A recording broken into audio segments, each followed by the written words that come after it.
قافلہ کس قدر ظالم جفا جو کینہ پرور تھا، نکالی شاہ تیموری کی آنکھیں نوک خنجر سے، دیا پھر اہل حرم کو رقص کا فرما ستم گر نے، یہ انداز ستم کچھ کم نہ تھا سارے محشر سے، رکھا خنجر کو آگے پھر کچھ سوچ کے لیٹا، تقاضا کر رہی تھی نیند گویا چشم احمر سے، پھر اٹھا اور تیموری حرم سے یوں لگا کہنے، شکایت چاہیے نہ تم کو کچھ اپنے مقدر سے،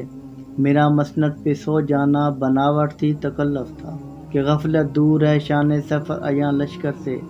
میرا یہ مقصد تھا اس سے کوئی تیمور کی بیٹی مجھے غافل سمجھ کر مار ڈالے میرے خنجر سے، مگر یہ راز آخر کھل گیا سارے زمانے پر، حمیت نام تھا جس کا گئی تیمور کے گھر سے، فلسطین کی ان ماؤں نے گولیوں کی بچھاڑ میں اپنے بچوں کو قربان کرنے کے بعد نعرہ تکبیر اور فدا کا امی و ابی یا رسول اللہ کی صدائیں بلند کر کے یہ ثابت کر دیا کہ مسجد اقصی پر فدا امرا روا کرتے چلو، یہ چند روزہ حیات جاویداں کرتے چلو، اور خالد الزرار کی بیٹی اہمیت کی قسم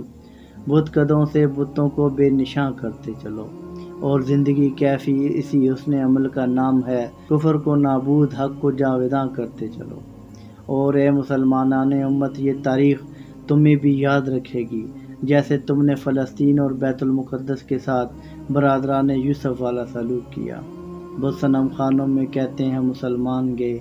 ہے خوشی ان کو کہ کعبے کے نگہبان گئے، منزل دہر سے اونٹوں کے خودی خان گئے، اور اپنی بغلوں میں دبائے ہوئے قرآن گئے، خندہ زن کفر ہے احساس تجھے ہے کہ نہیں، اے امت مسلمہ تمہارا شرازہ بکھر چکا ہے۔